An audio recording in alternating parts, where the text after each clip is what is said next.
오늘 나눌 하나님의 말씀은 이제 고린도후서 8장으로 우리가 오게 됐습니다. 고린도후서 8장, 9장은 그 유명한 헌금장입니다. 헌금이 무엇인가? 헌금을 어떻게 해야 할 것인가? 연보, 특별히 구제헌금, 같은 헌금에 대한 내용들입니다만 이 부분에 대해서 8장과 9장을 통해서 우리에게 정말 귀한 말씀을 주고 있습니다. 오늘 8장 1절로부터 15절까지 말씀을 보시겠습니다. 교독합니다. 형제들아, 하나님께서 마게도냐 교회들에게 주신 은혜를 우리가 너에게 알리노니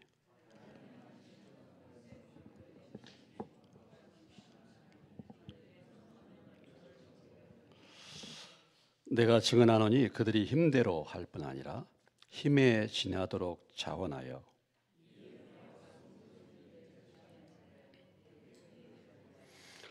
우리가 바라던 것뿐 아니라 그들이 먼저 자신을 죽게 드리고 또 하나님의 뜻을 따라 우리에게 주었도다.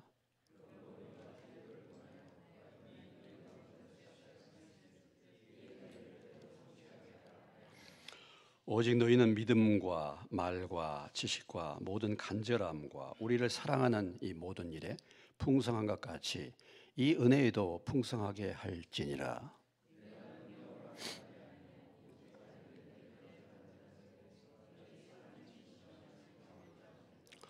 우리 주 예수 그리스도의 은혜를 너희가 알거니와 부요하신 이로써 너희를 위하여 가난하게 되심은 그의 가난함으로 말미암아 너희를 부요하게 하려 하심이라.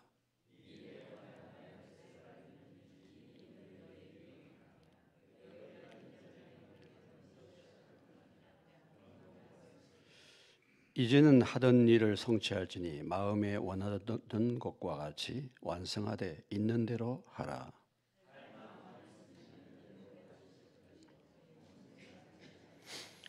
이는 다른 사람들은 평안하게 하고 너희는 곤고하게 하려는 것이 아니요 균등하게 하려 함이니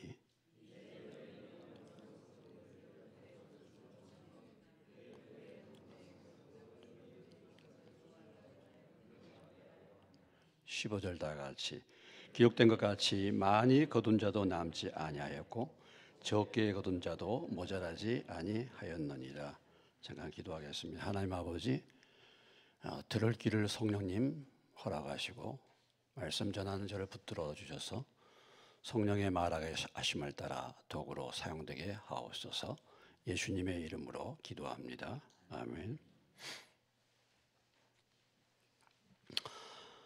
고린도 교회가 디도를 통해서 사도 바울이 전해준 편지 권면의 말씀을 듣고 그들이 회개를 했다. 그래서 바울이 참 그 소식을 들으니까 얼마나 기쁜지 모르겠습니다. 그래서 하나님의 뜻대로 하는 근심했다는 것이죠. 세상 근심이 아니라 하나님의 뜻대로 하는 근심은 후회할 것이 없는 회개의 열매를 가져다 준다라는 것이죠. 그래서 우리가 세상 근심할 것이 아니라 하나님의 뜻대로 하는 근심이 필요하다, 이런 것입니다. 하나님의 뜻대로 하는 근심이 무엇이었습니까? 말씀대로 살려고 하는데 그대로 살지 못하는 나의 연약함. 이 연약함에 대해서 내가 탄식하면서 근심해야 되지 않겠습니까? 믿지 않는 우리 가족들, 믿지 않는 자녀들을 생각해 볼 때 참 마음이 안타깝고 그들을 위해서 근심해야 되지 않겠습니까?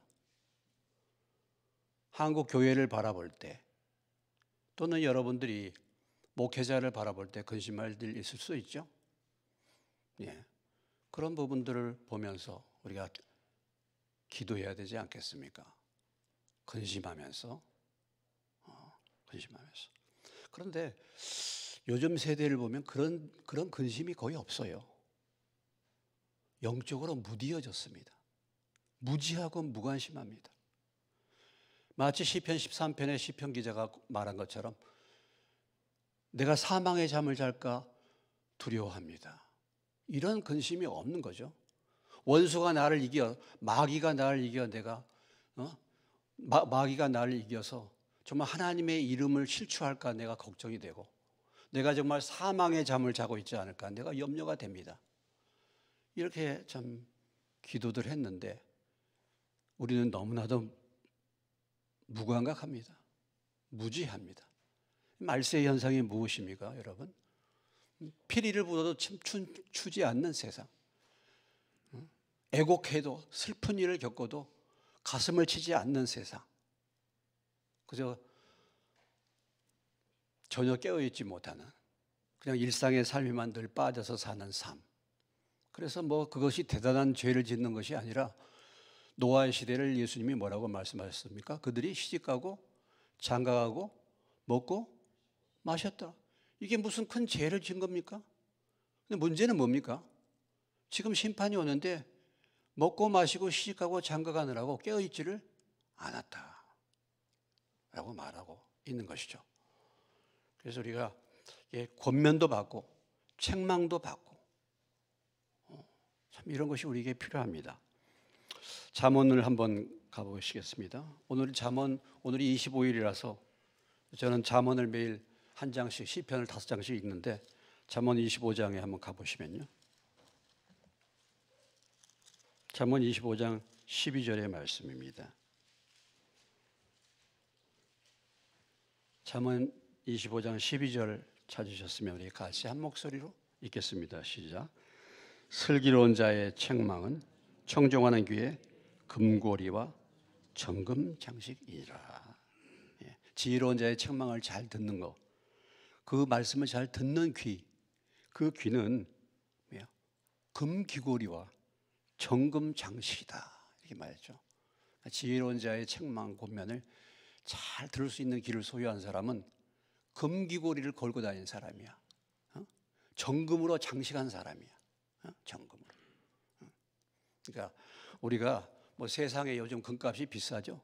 뭐 금반지도 하고 뭐도 하고 뭐 이렇게 하는데 그런 장식보다도 권면과 책망의 말씀에 귀를 기울이는, 잘 듣는 귀, 그것은 귀고리를 안 해도 금귀고리 한 거라니까. 금귀고리 한 거예요. 이런 말씀이잖아요. 그래서 하나님의 뜻대로 하는 근심, 이런 근심이 우리에게 있어야 될 줄로 믿습니다. 나는 왜 이렇게 간절한 마음이 없나? 간절한 마음이 왜 없나? 이런 부분에 대해서 탄식함이 있어야 되겠죠. 자, 오늘 이제 8장부터 9장까지 말씀은 한마디로 말해서 연보, 헌금에 대한 권면입니다. 헌금에 대한 고린도 교회를 향한 사도 바울의 구제 헌금을 촉구하는 거예요. 연보, 섬김헌금, 오늘날로 섬김헌금을 지금 촉구하는 것입니다. 그래서 연보가 뭔가, 헌금이 뭔가 이것을 잘 알고 헌금을 하도록 지금 바울이 권면하는 거죠. 사실은 교회에서요, 헌금에 대해서 권면도 해야 됩니다. 권면도 해야 돼요. 이 성경적이에요. 헌금에 대해서, 헌금을 바로 가르치고 헌금에 대해서 권면도 해야 됩니다. 제가 4주 동안 유구연합교회에 가서 재정 세미나를 하고 왔습니다. 참 그런데 제가 느낌이 거기 뭐 많지는 않았지만 참석하는 분들이 거의 사모하는 마음을 갖고 저녁 7시 시작했는데 9시가 넘도록 이렇게 9시 넘어서 끝났거든요. 그래도 다 사모, 그런 마음을 가지고 참여하는 것이 너무 참 감사가 됐어요. 그런데 자, 오늘 사도 바울이 이제 이 고린도 교회에 헌금을 지금 이제 촉구하고 있습니다. 권면하고 있어요. 자, 우리 배경을 우리가 한번 생각해 보면요. 배경을 한번, 왜 이런 그 고린도 교회에 왜 연보를 이렇게 바울이 강조하고 촉구했는가? 배경을 한번 우리가 살펴보겠습니다. 사도행전 11장으로 가보시겠습니다. 사도행전 11장.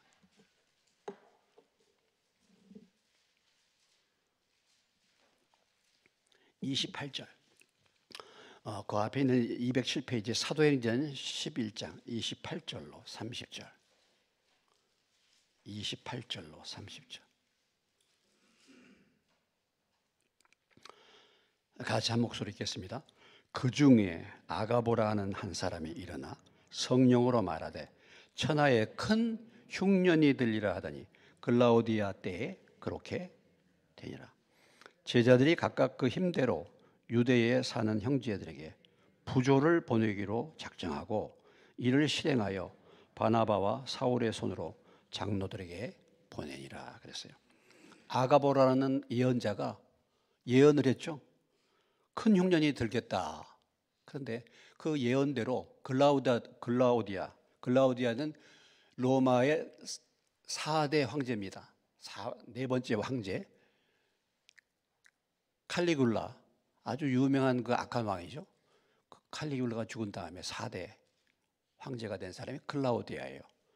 글라우디아 때 유대인을 핍박해가지고 로마에 있는 유대인들이 다 추방당했죠. 그래서 바울도 로마를 떠나게 돼. 브리스길라 아굴라도. 이 글라우디아 시대 때 일어난 사건입니다.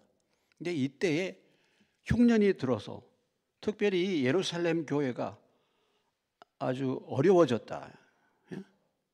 그래서 제자들이 부조라는 게 그게 뭡니까? 결국은 구제헌금이죠. 교회가 어려워졌어요. 예루살렘 교회가 어려워졌어요. 예루살렘 교회는 그렇게 가난해요. 참 어려운 교회가 되었어요. 그러니까 그때 이제 도움을 주기 위해서 헌금을 모아가지고 건네는 그런 일들이 이제 진행이 되었던 것입니다. 자, 로마서로 가보시면은 그 뒤에 이제 로마서 다음에 로마서 15장에 가보시면요. 15장 25절로 27절까지. 로마서 15장 25절로 27절입니다. 김동호 집사님 잘 들리세요? 김동호 집사님 잘 들리세요? 로마서 15장 25절로 27절입니다. 예. 자, 읽겠습니다.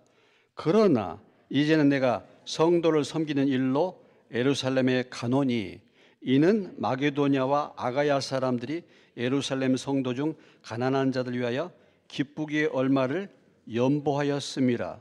저희가 기뻐서 하였거니와 또한 저희는 그들에게 빚진 자니 만일 이방인들이 그들의 영적인 것을 나눠 가졌으면 육적인 것으로 그들을 섬기는 것이 마땅하니라.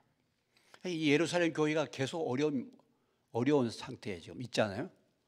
그래서 여기 보면은 마게도니아 아가야 지역이 어디입니까? 고린도가 아가야 지역이잖아요. 이것은 이제 그 뒤의 얘기죠.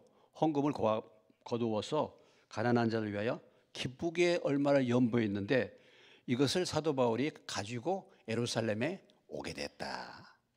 그런 계획이다 말하고 있죠. 사도행전에 보면 오순절에 이르기 때 바울이 예루살렘으로 이 구제헌금을 전달하기 위해서 떠나는 장면이 나옵니다. 그러면서 하는 얘기가 뭐냐면 예루살렘 교회는 무슨 교회입니까? 모든 교회의 뭐예요? 모교회야, 모교회. 그 교회에서 복음이 시작됐어요, 모교회. 그러니까 참 영적으로 빚졌잖아요, 모든 교회가.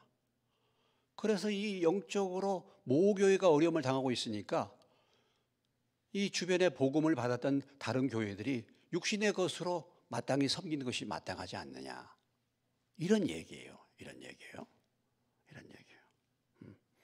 그래서 이런 배경하에 있는 것입니다.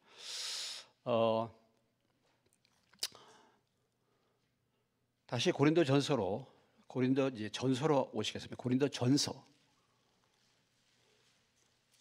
16장.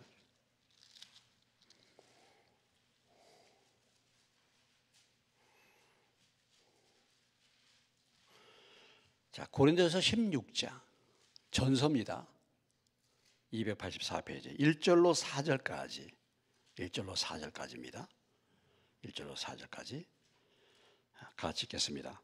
성도를 위하는 연보에 관하여는 내가 갈라디아 교회들에게 명한 것 같이 너희도 그렇게 하라.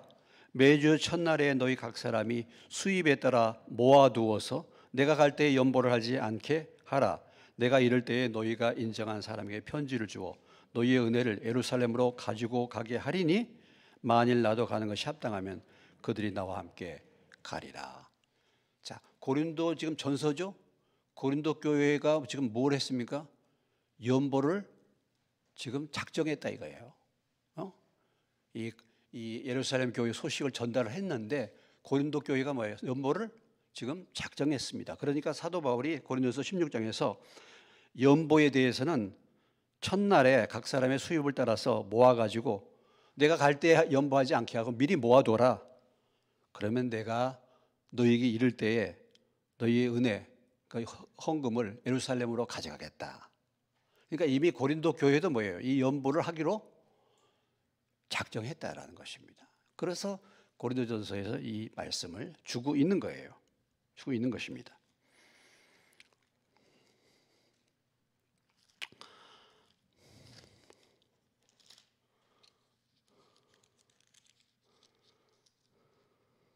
자, 다시 8장으로 이제 그런 배경 속에 이제 다시 고린도 후서에서 이미 고린도 교회가 작정한 이 헌금에 대해서 다시 한번 바울이 독촉하는 거예요. 권면을 다시 하는 겁니다. 그러기 위해서 이 고린도후서 8장과 9장이 기록이 되어 있어요. 자, 보시겠습니다. 먼저 자, 1절로부터 5절까지 내용을 우리가 살펴보면요.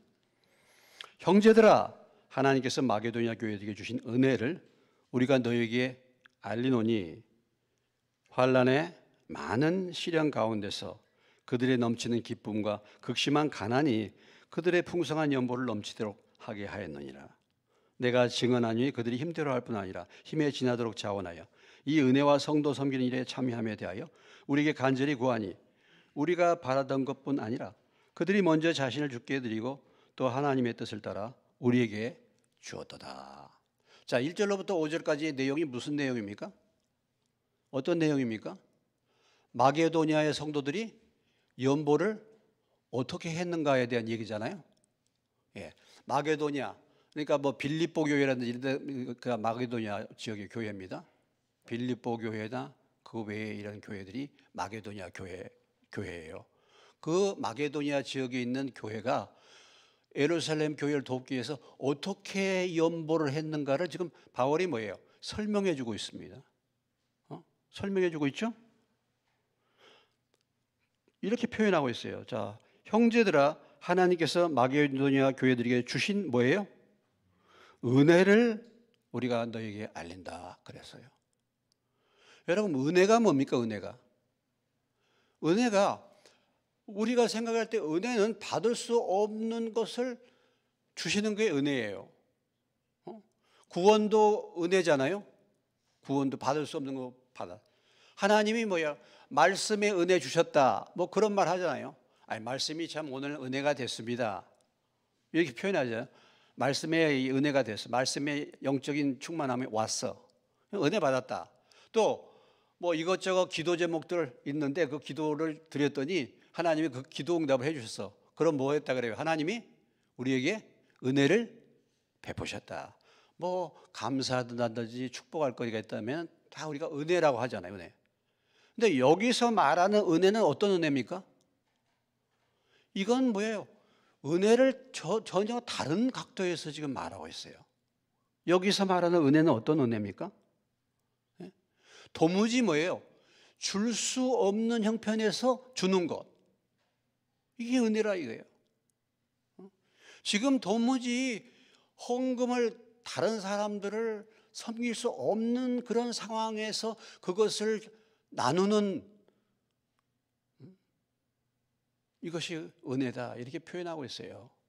은혜가 그러니까 무조건 받는 것만이 아니라 도저히 줄 수 없는 것을 주는 것도 은혜다 이거예요. 이게 은혜다 이거예요. 자, 그들이 어떤 은혜를 받았습니까? 어떤 은혜를 받았습니까? 여기 보면은 도무지 헌금을 할 수 없는 상황과 형편이잖아요. 자, 그들의 형편이 어떤 형편입니까?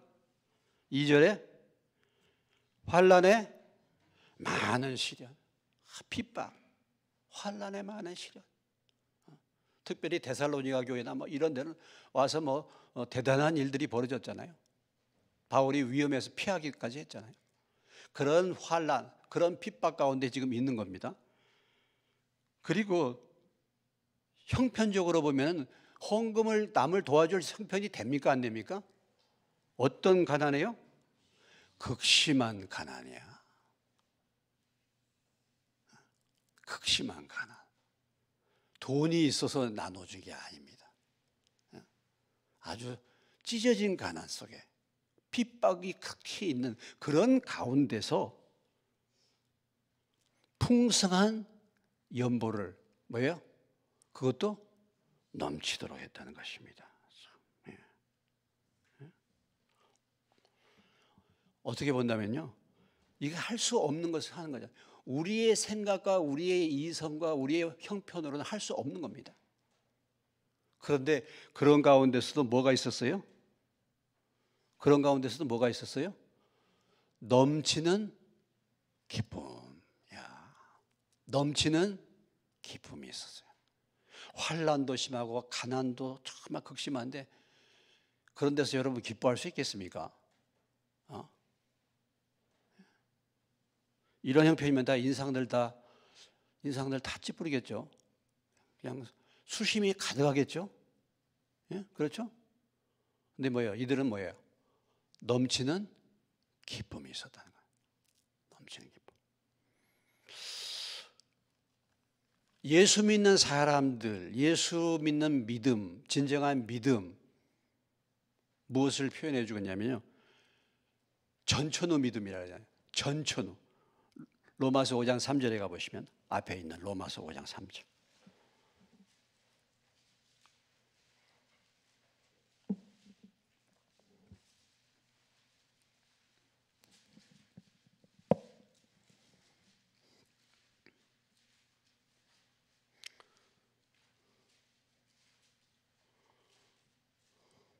로마서 5장 3절입니다.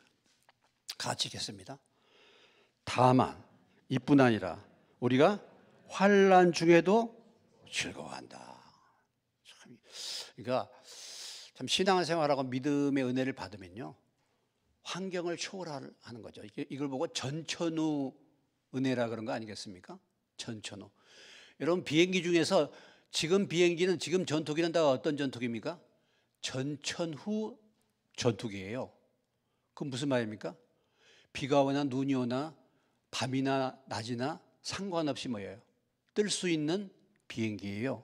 옛날에는 밤이 되면은 비행기가 못 떠. 근데 지금은 어때요? 지금은 뭐 밤낮 상관없이 어떤 날씨에도 다 뜰 수 있습니다. 이걸 보고 뭐라고 얘기하는 겁니까?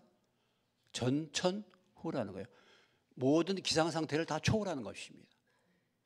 그러니까 하나님이 우리에게 주신 은혜는 환난에도 즐거워할 수 있는 은혜예요. 할렐루야.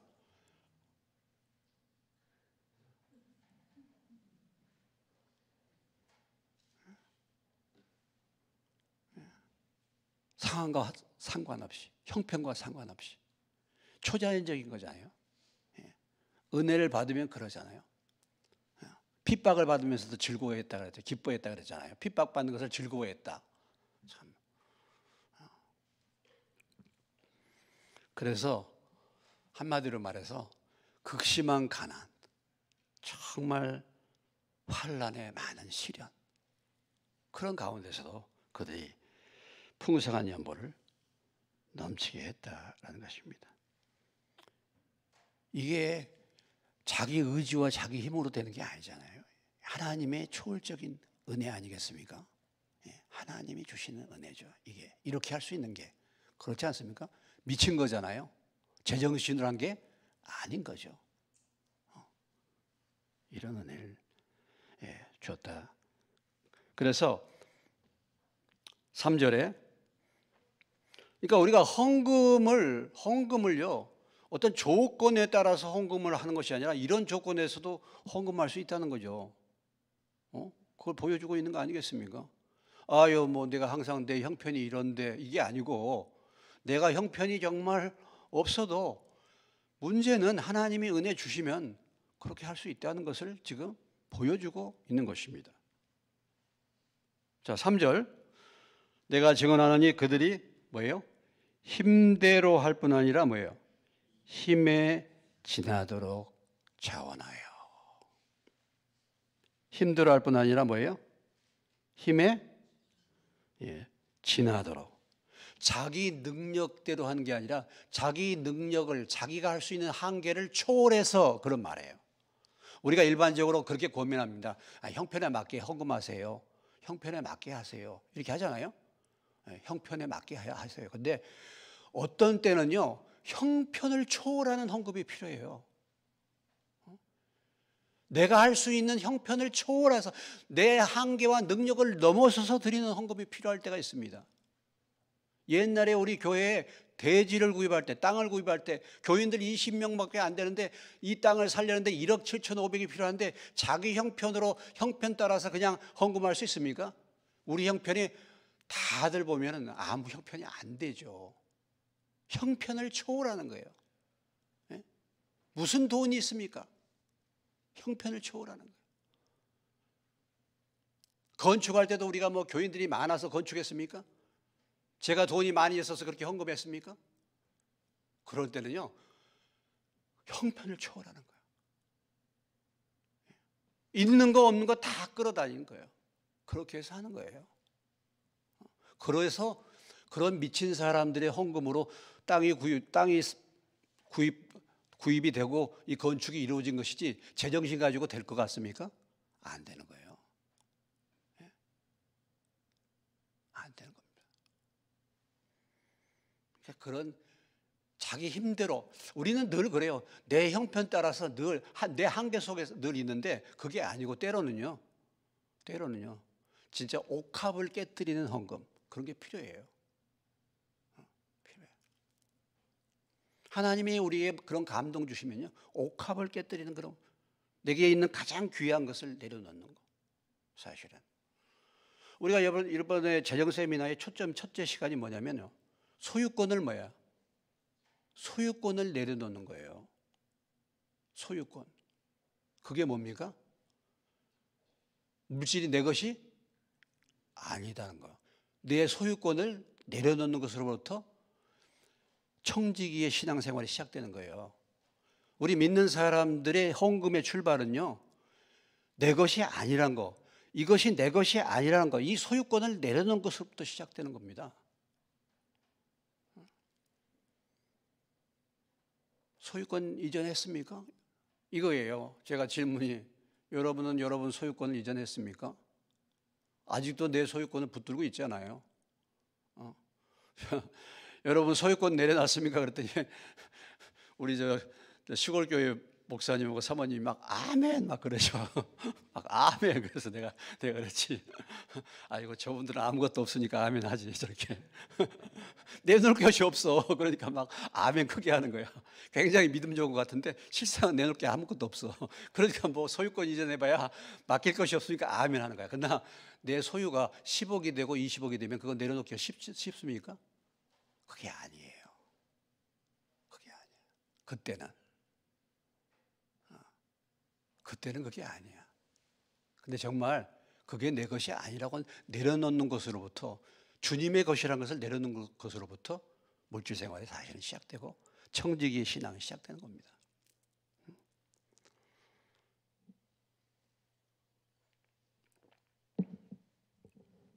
그래서 뭐 내가 돈이 여유가 있고 남아서 헌금하고 남아서 돕는 게 아니에요.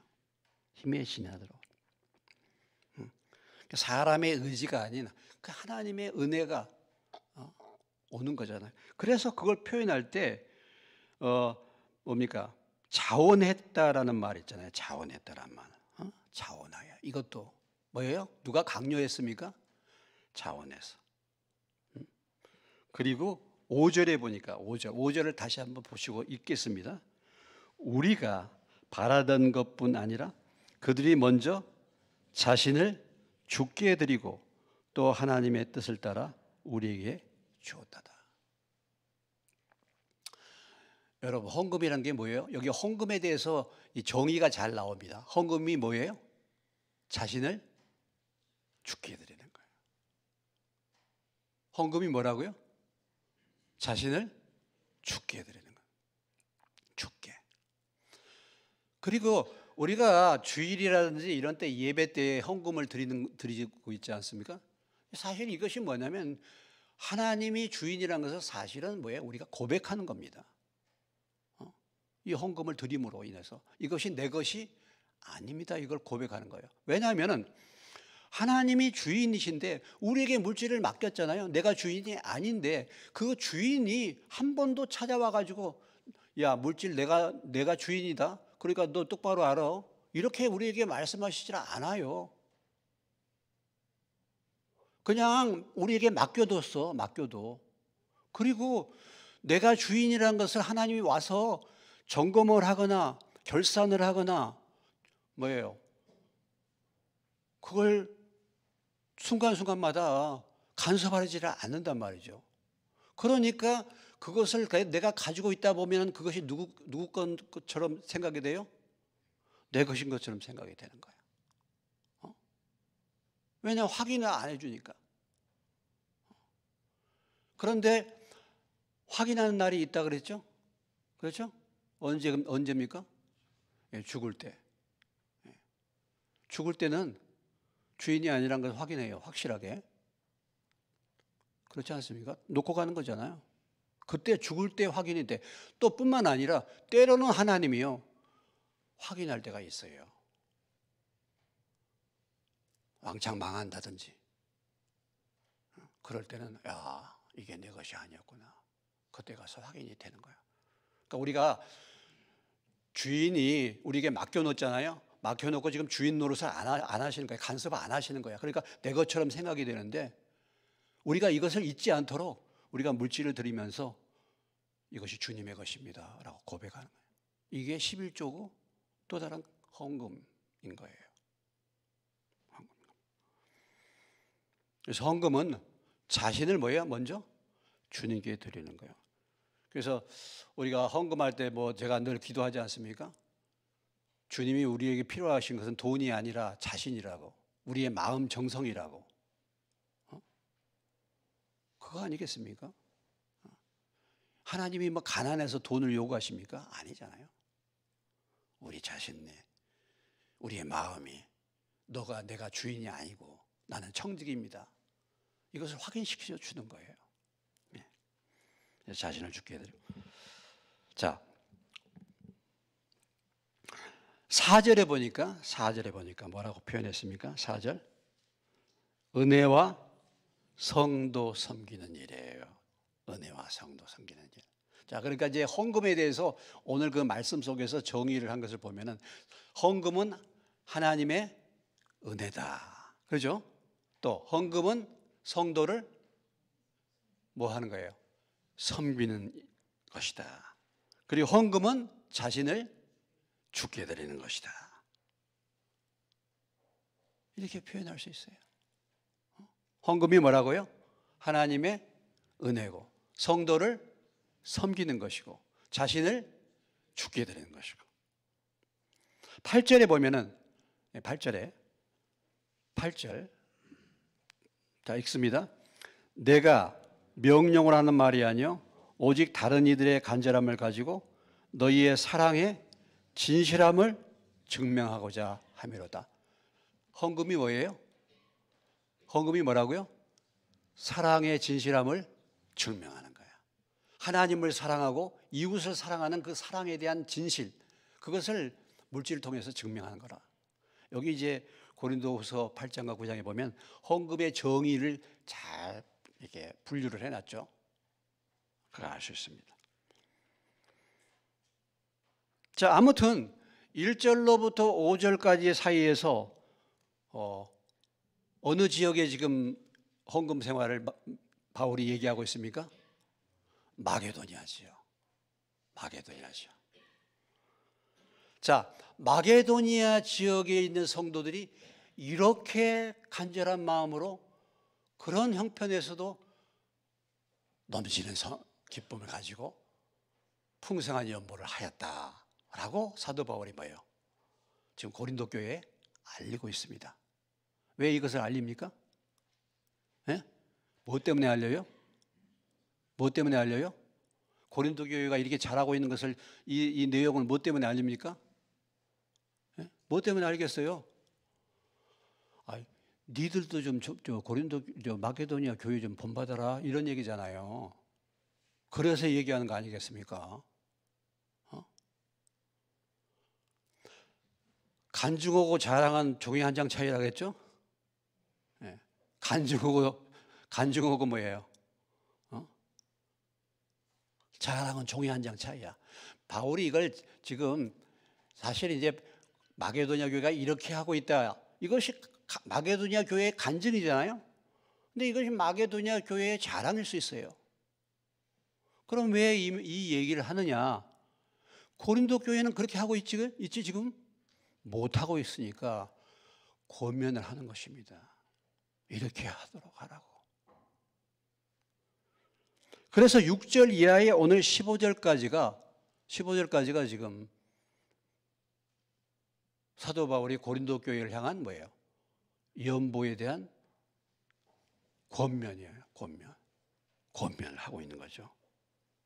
그래서 마게도니아 교회의 예를 들은 것입니다.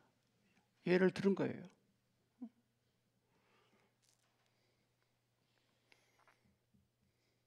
본이 되는 물질 생활을 하는 교회, 그걸 통해서 자극을 받고 도전을 받아라고 얘기하는 거죠.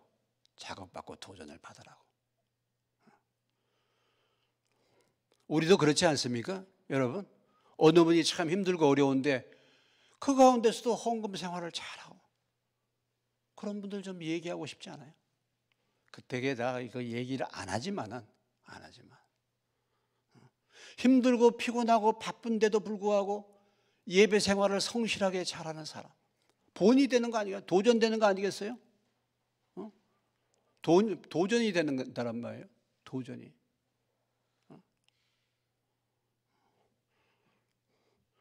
우리 강기범 주사님이 저 수천 저 하고 있어서 매일같이 새벽기도 나오시잖아.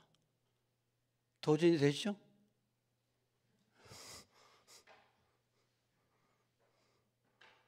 뭐 열심히 기도를 하시든 안 하시든 간에 아무튼 아니 비가 오나 눈이 오나 더우나 추우나 거기서 나오시잖아. 도전이 안 됩니까? 도전이 되잖아요. 시바 여왕이 누구의 말을 들으러? 솔로몬의 말을 들으러 어디서부터 왔어? 약 2,000km나 떨어진 데예요. 거기가 시바가. 거기서부터 왔다네. 이야, 진짜 몇 개월을 걸려서 왔는지 몰라요. 그 솔로몬의 지혜의 말씀을 들으려고. 근데 오늘 지금 하나님의 이 말씀을 안 듣는 사람들, 그런 사람들 여기 가까운 데 있어도 잘 안 듣는 사람들 많잖아요. 그런 사람들 나중에 누가 뭐라 한다고요? 시바 여왕이 사가지고 너 나는 2,000km 가서 들었는데 너는 뭐냐? 나중에 다 정지한다 그랬어요. 제 얘기가 아니에요. 제 얘기가 아니라니까.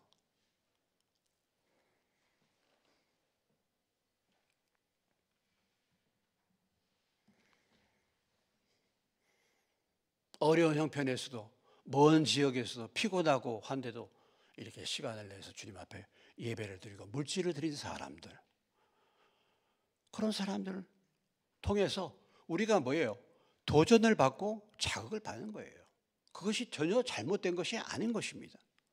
그래서 지금 마게도니아 교회가 이렇게 헌금을 했는데 고린도 교회는 뭐 하고 있느냐 이런 얘기예요.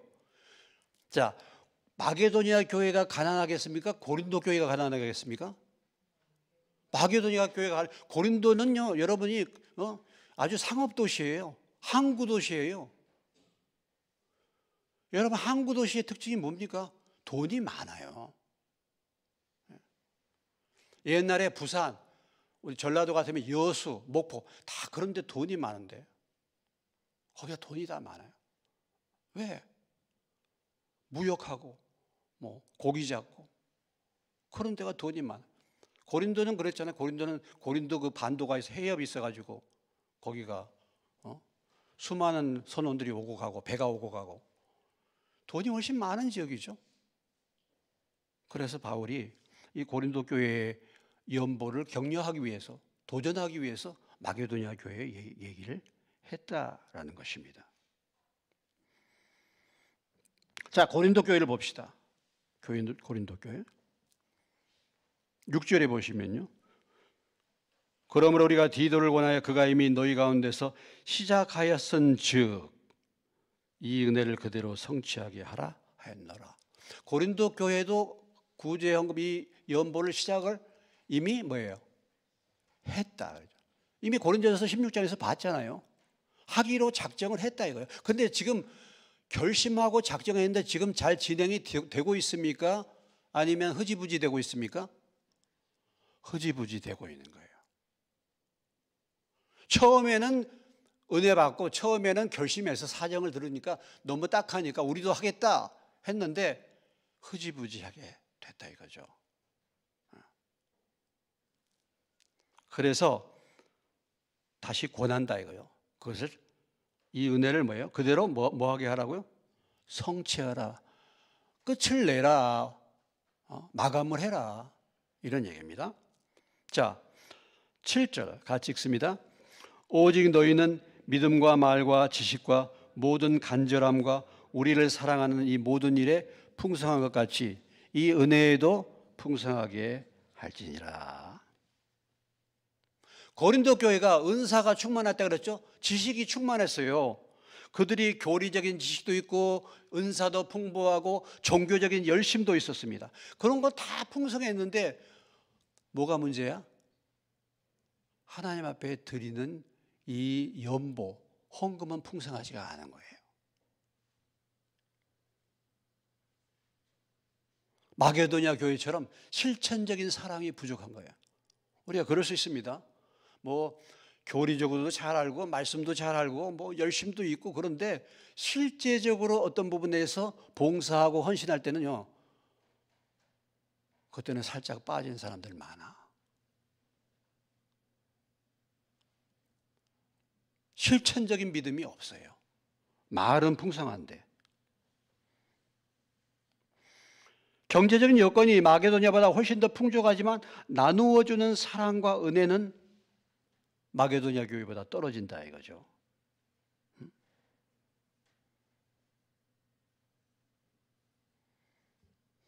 그래서 풍성하게 하라고 권면을 하고 있습니다.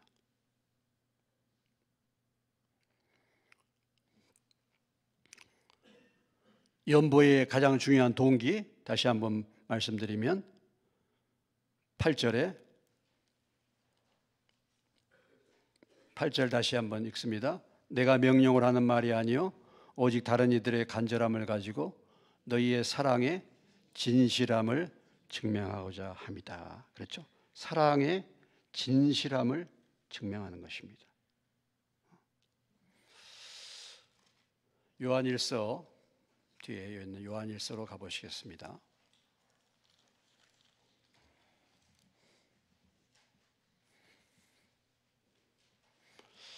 요한일서 3장 17절로 18절입니다.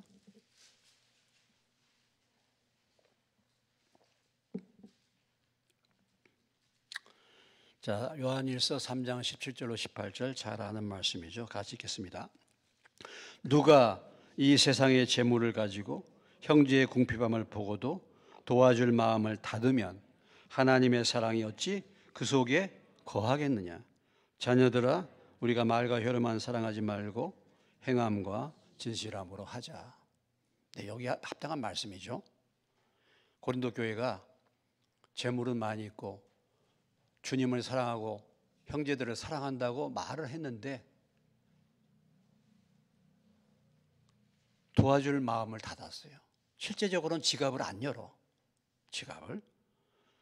그럴 때 권면하는 말씀이죠. 말과 혀로만 사랑하지 말고 행함과 진실함으로 하자. 우리가 저 재정 세미나에 그 명언들에 보면은 이런 말씀이 나옵니다. 요한 웨슬리가 한 말이죠. 요한 웨슬리가 한 말, 감리교회를 세운 요한 웨슬리가 한 말 있죠. 나는 주머니가 회개하지 않는 사람의 회개를 믿을 수 없다. 뭐라고요? 나는 주머니가 회개하지 않는 사람의 회개를 믿을 수 없다. 이런 말이 있습니다. 믿을 수 없다. 사랑의 진실함, 주님을 사랑합니까? 교회를 사랑합니까? 그 진실함을 증명해라. 우리가 예수 믿느냐? 그 믿음도요, 말이 아니라 그거 증거가 필요합니다. 정말 주님을 믿었느냐? 정말 주님의 백성이 됐느냐? 그러면 그 증거가 뭐냐?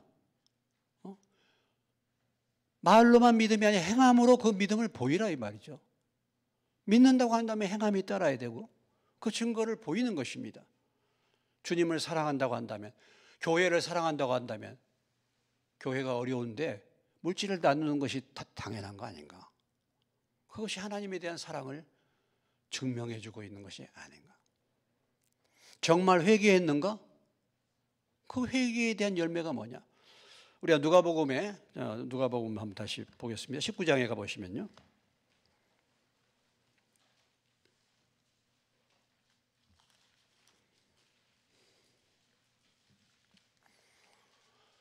자, 누가복음 19장입니다.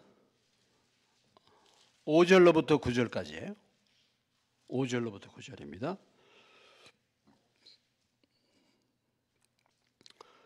예수께서 그곳에 이르사 쳐다보시고 이르시되 삭개오야 속히 내려오라. 내가 오늘 내 집에 유하여야 하겠다 하시니 무사람이 보고 수근거려 이르되 저가 죄인의 집에 유하러 들어갔다 하더라.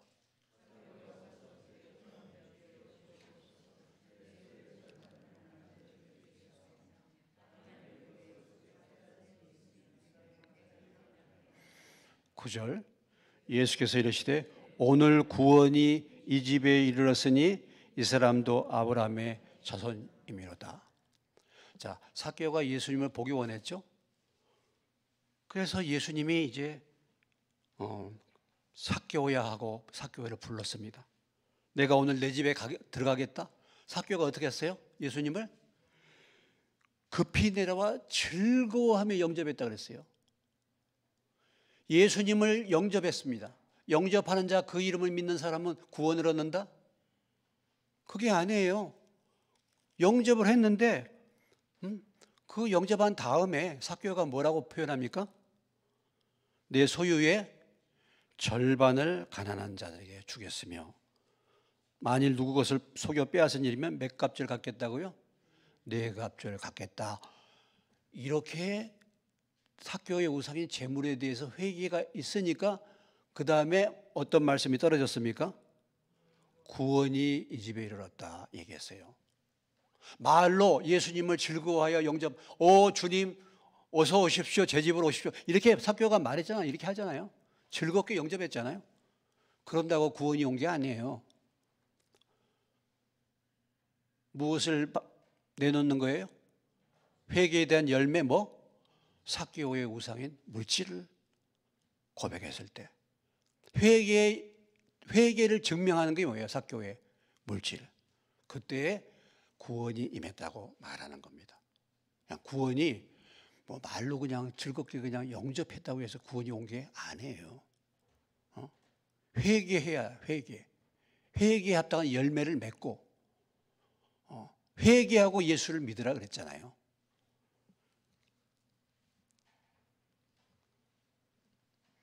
회개의 진실함을 증명하고 이 연보가 사랑의 진실함을 증명하는 것이다 얘기했습니다. 그리고 또 오늘 사도 바울이 누구의 예를 들어서 지금 설명하고 있습니까? 9절에 보니까 예수님의 예를 들어서 표현하죠. 예수님, 우리 주 예수 그리스도의 은혜를 너희가 알거니와 부유하신 이로써 너희를 위하여 가난하게 되심은 그의 가난함으로 말미암아 너희를 부유하게 하려 하심이라. 지금 이제 고린도 교회에 이 연보를 지금 격려하기 위해서 첫째는 마게도냐 교회의 예를 들고 또 한쪽으로는 예수님의 희생과 헌신, 이것을 지금 사도 바울이 설명을 하고 있습니다. 주님이 이 땅에 오신 것이 바로 부요한 자로서 가난을 선택해 가지고 우리를 부요케 하기 위해서 그렇게 들이셨다라고 말하고 있는 거죠.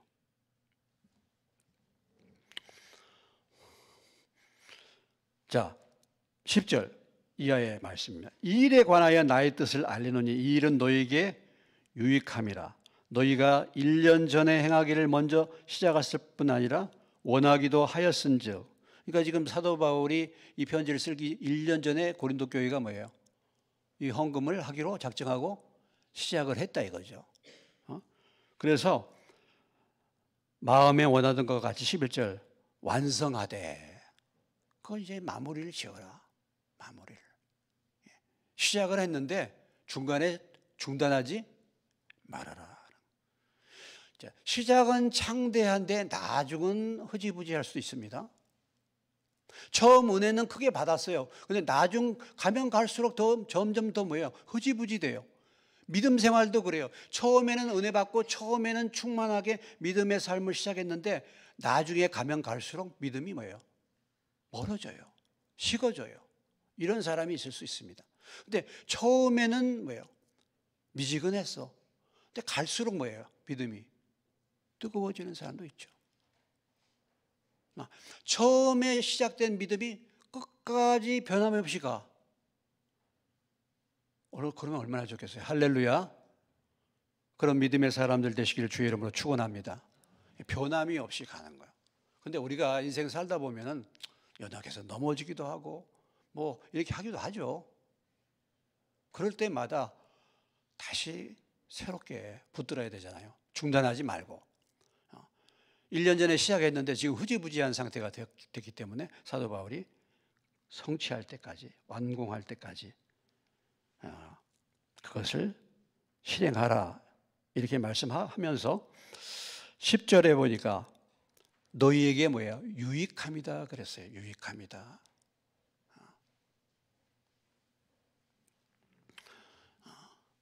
우리가 나누는 것이야말로 참 우리에게, 저와 여러분에게 유익이 되는 줄로 믿으시기 바랍니다. 주는 인생이야말로 유익한 인생이잖아요. 주는 인생. 주는 인생. 제가 이제 그 재정 세미나에서도 그런 얘기 했는데 우리에게 기쁨이 두 가지가 있다 그랬죠? 하나는 무슨 기쁨? 직접적인 기쁨. 직접적인 기쁨은 뭡니까? 물질을 벌어서 그 물질로 뭐야? 내가 필요한 것을 쓰는 거. 이 직접적인 기쁨이에요. 간접적인 기쁨이 있다 그랬죠? 그건 뭡니까?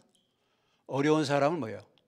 도움으로 인해서 그 사람이 굉장히 어려운데 내가 도와주었는데 그 사람의 그 어려운 형편에서 그 물질을 통해서 기뻐하는, 힘들고 어려운데 내가 도와줌으로 해서 그가 기뻐하는 그 기쁨을 보고 내가 누리는 기쁨. 이것이 뭐예요? 간접적인 기쁨. 그런데 직접적인 기쁨보다 간접적인 기쁨이 훨씬 더 큰 줄로 믿으시기 바랍니다. 그런 걸 여러분 많이 체험해 보세요. 내가 다 쓰고 내가 다 하고 싶은데 이것을 아껴가지고 힘들고 어려운 사람에게 나누어 줌으로 그가 기뻐하는 것을 보고 기뻐하는 이 기쁨. 이것은 경험해 본 사람이 알아요. 경험해 본 사람이 알아. 이것이 그러니까 나눔이 정말 유익이 되는 거예요. 나눔이 유익이 되는 거예요. 한번 해보시기 바랍니다. 내가 다 쓰고 내가 있는 거 뭐 다 쓰고 이렇게 하는 것보다도 내가 쓸 것을 전략해가지고 이것을 아껴서 정말 필요로 한 사람들, 사실 돌아보면요 그런 사람들 많습니다. 나눔. 그러니까 오늘 말씀해 보면은 그것이 유익이다.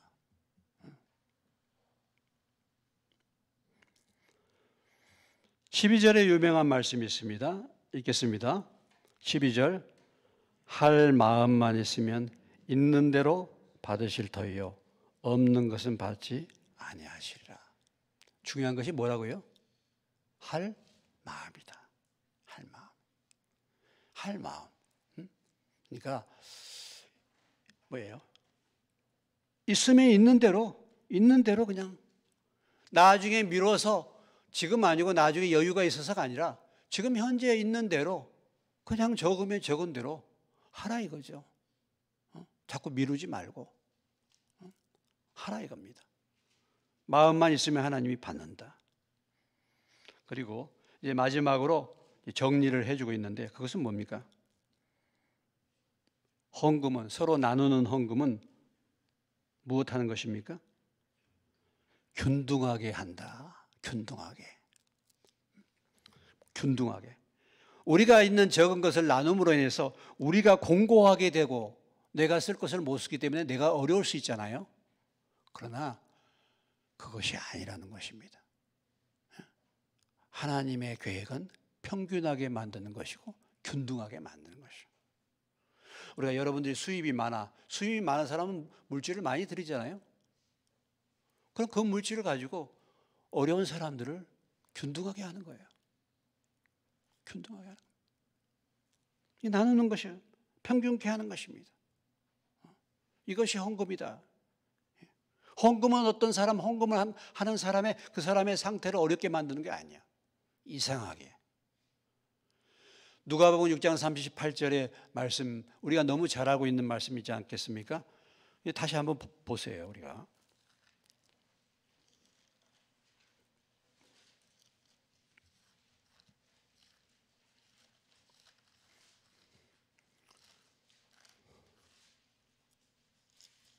누가복음 6장 38절을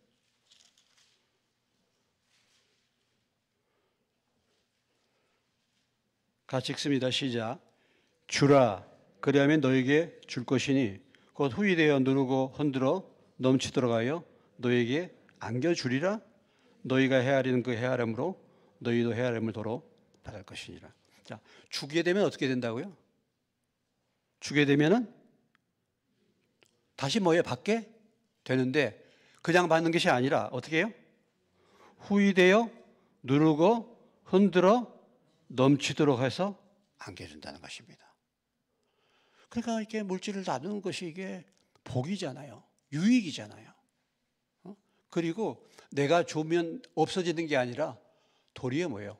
더 풍성하게 오는 거예요. 평균케 되는 것입니다. 옛날에 우리가 그런 거죠. 상부상조한다 그런 말이죠.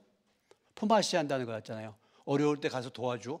그러면 내가 또 어려울 때 뭐예요? 그 사람들이 나를 도와주는 것입니다. 농사 지을 때 그랬잖아요. 우리가 품앗이 하는 거.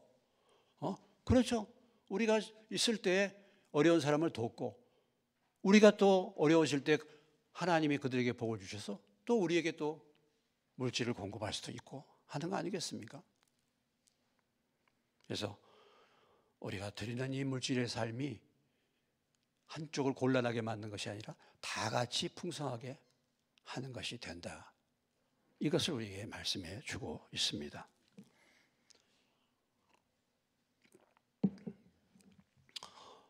오늘 우리가 이 말씀을 생각해 볼 때 다시 한번 나의 헌금 생활을 한번 돌아봐야 할 것입니다.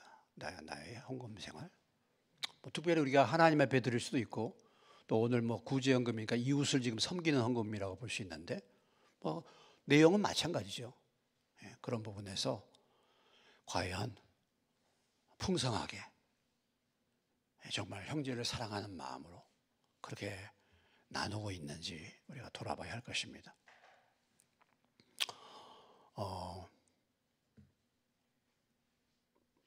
금년도 저희 교회에 선교와 이런 여러 가지 헌금을 예산을 8천만 원을 세웠습니다. 8천만 원이면 한 달에요 650만 원을 쓰는 거예요.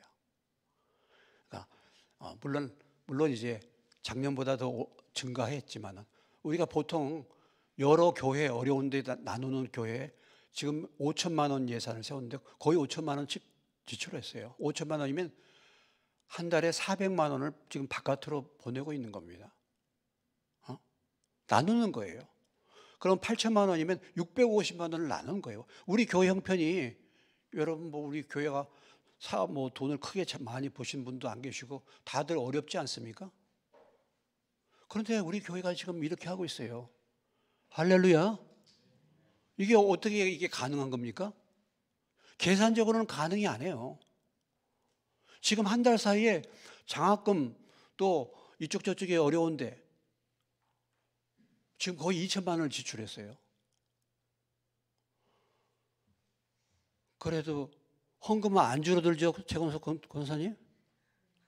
큰 소리로 해서요. 헌금은 안 줄어들죠? 아멘. 헌금은 안 줄어들죠? 안 줄어들어. 할렐루야. 예. 하나님이 우리가 어떻게 쓰느냐가 참 중요한 거예요. 다시 말씀드리지만 성공적인 부자는 어떤 사람이라고요? 성공적인 부자는 돈을 많이 버는 사람의 부자가 아니고 하나님의 뜻을 따라서 하나님의 물질을 뭐예요? 바르게 사용하는 사람. 물질을 바르게 쓸 수 있는 그런 사람이 성공적인 부자인 줄로 믿으시기 바랍니다. 내가 돈이 많아서 성공적인 부자가 아니에요. 내가 돈이 적지만은 그것을 하나님의 뜻을 따라서 바르게 쓸 수 있는 사람, 말씀을 따라서 바르게 사용할 수 있는 그 사람이 성공적인 부자예요. 그런 능력을 사모하시고 그런 능력을 받으시길 주의 이름으로 축원합니다. 그래서 여러분들이 작은 것 가지고 그렇게 드려보세요.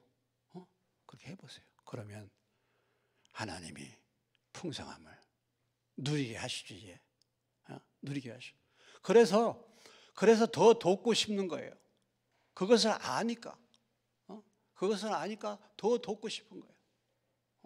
이 비밀을 아니까요. 이 기쁨을 아니까 더 나누고 싶은 것입니다. 이렇게 되는 거예요. 그래서 이것이 우리에게 유익이 되는 줄로 믿으시기 바랍니다. 유익이 되는 거예요. 오늘 말씀을 다시 한번 정리하면 하나님의 은혜입니다. 물질을 나누는 게 하나님 은혜예요. 그리고 성도를 섬기는 것이고 내 자신을 주님 앞에 드리는 것이고 하나님의 사랑을 증명하는 것이고 우리에게 유익이 되는 것이고 모든 성도들의 삶을 무엇하게? 평균하게 균등하게 만드는 것이 하나님 앞에 드리는 물질인 줄로 믿으시기 바랍니다. 그런 은혜를 사모하시고 여러분들이 그렇게 드리는 기쁨을 누릴 수 있는 은혜가 임하시기를 주의 이름으로 축원합니다.